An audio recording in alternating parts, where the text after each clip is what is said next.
Maxoutil.com, un max d'outils à prix mini, présente Sud Radio, le journal des sports. On est avec Jules Boscherini ce matin. L'actualité sportive avec vous, mon cher. On parle évidemment ballon ovale sur Sud Radio, la radio du rugby. Et on parle notamment ballon ovale au féminin, parce que le rugby se féminise. Et on a une invitée de marque pour nous en parler ce matin, mon cher Jules. Absolument, Jean-Marie. Il s'agit d'Ariane Vangeulu, ancienne joueuse du Stade Bordelais, championne de France en 2023, mais surtout vice-présidente de la Fédération française de rugby, chargée du rugby féminin. Sacré CV. Sacré CV. Bonjour Ariane Vangeulu. Oui, bonjour à vous. Bienvenue. 2023 et 2024. Bienvenue à vous sur Sud Radio. Tout d'abord, pour commencer, comment il se porte le rugby féminin, puisqu'on est là pour en parler. Donc comment est-ce qu'il va le rugby féminin en France ?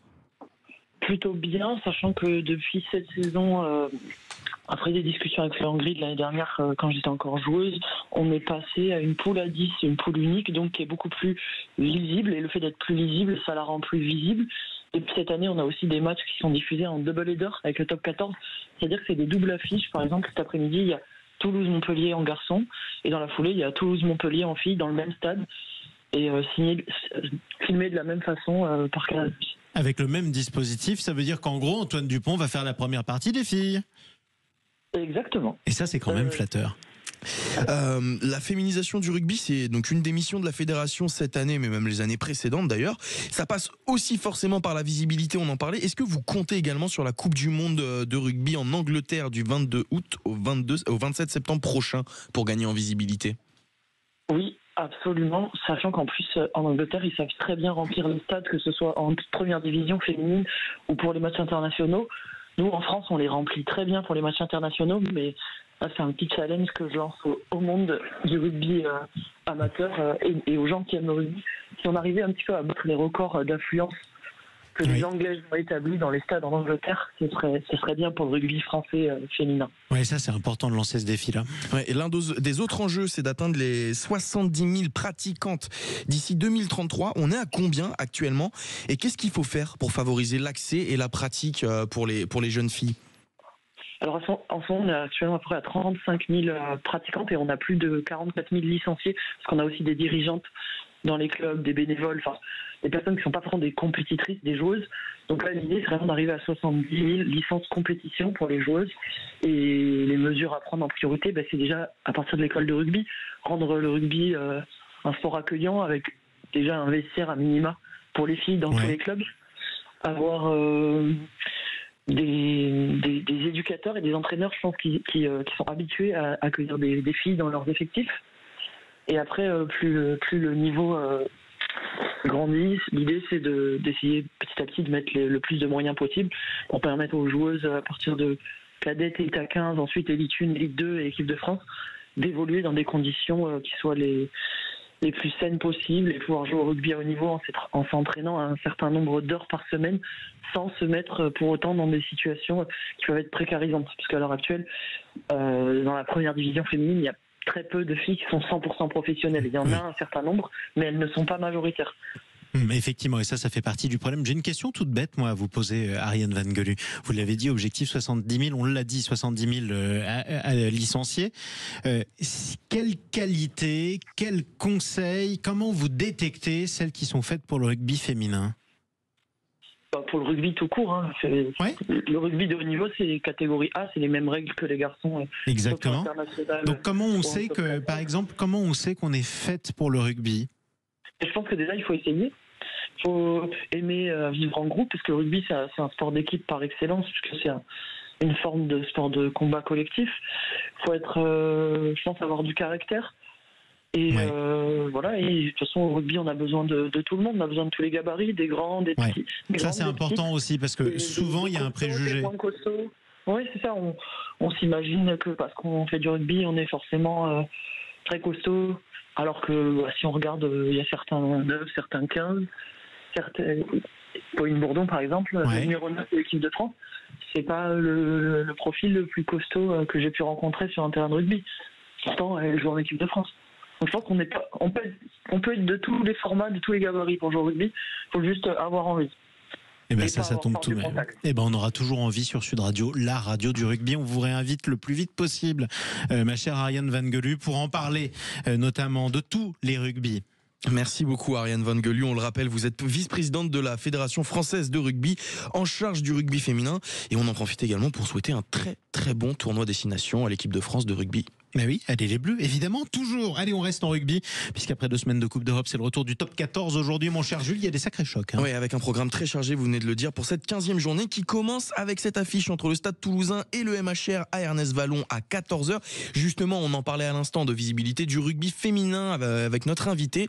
Eh bien, aujourd'hui, à Toulouse, ce sont les féminines qui sont à l'honneur, puisqu'elles vont jouer leur match juste après celui de leurs homologues masculins. En d'autres termes, ce sont les hommes qui font le lever de rideau. Et ce qui est encore plus fort, c'est que le match est lui aussi diffusé sur les antennes du groupe Canal, diffuseur historique du championnat. De quoi ravir l'entraîneur du Stade Toulousain féminin et ancienne internationale, Laure Bourdon-Sansu, qui apprécie la mise en avant du rugby cette dernière saison. C'est top et j'espère que cette année on a la chance de faire 2 matchs télévisés. J'espère que l'année prochaine il y en aura plus. J'espère que les téléspectateurs et les spectateurs vont accrocher et que ça donnera encore plus d'envie à Canal et à la Ligue de nous mettre en avant. Franchement, c'est enthousiasmant, c'est bien. On sent qu'il y a une effervescence autour de ça. Pour aller du terrain d'entraînement au vestiaire, il y a du monde. C'est quelque chose où on ne le vit pas, ça d'habitude. Et c'est déjà le 3e match de la saison d'Élite 1 diffusé sur Canal+.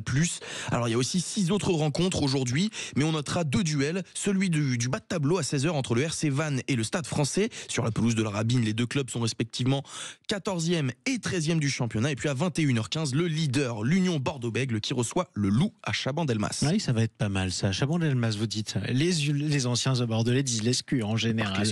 Le football, à présent, on passe avec une équipe française. On passe à une équipe française inexistante sur la scène européenne. C'est un fiasco lamentable. Parce que si les Coupes d'Europe sourient plutôt au club de Ligue 1 cette saison, il y en a un qui mérite le bonnet d'âne, c'est l'OGC Nice. Et oui, alors qu'économiquement, c'est l'un des clubs les plus solides du championnat. Ah oui. Mais pourtant, le club n'a pas cherché à la jouer, cette Ligue Europa. Seulement 2 petits points pour les Aiglons qui pointent à une malheureuse 35e et avant-dernière place de la phase de Ligue à seulement une journée de la fin.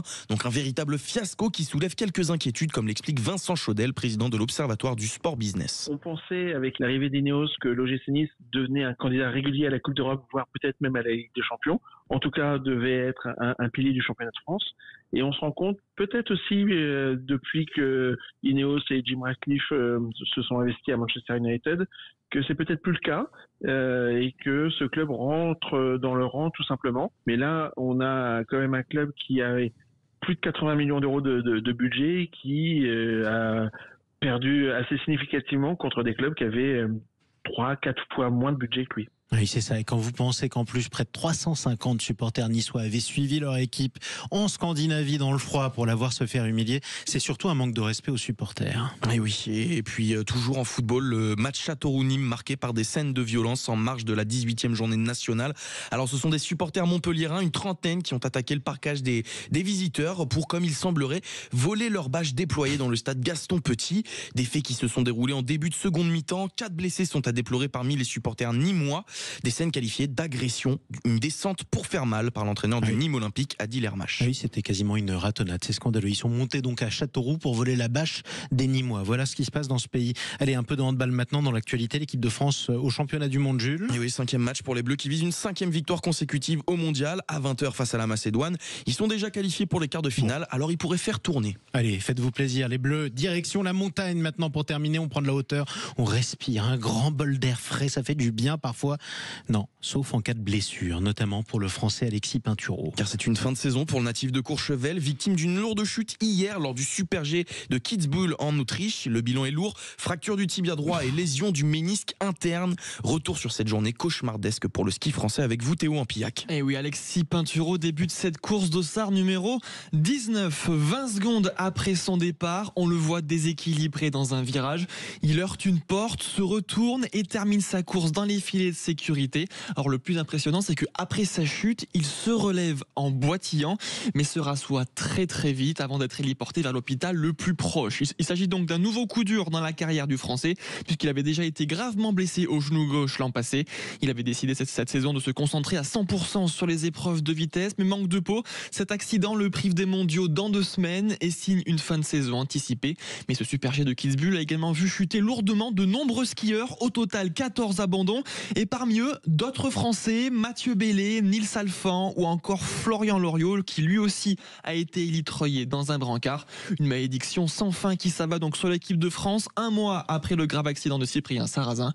Côté résultat, après de nombreuses interruptions, la course a finalement été remportée par le Suisse Marco Odermatt. Merci beaucoup Théo Ampillac et on souhaite un bon rétablissement à Alexis Pinturo. Et on espère le revoir le plus vite possible sur les pistes et dans les meilleures conditions possibles.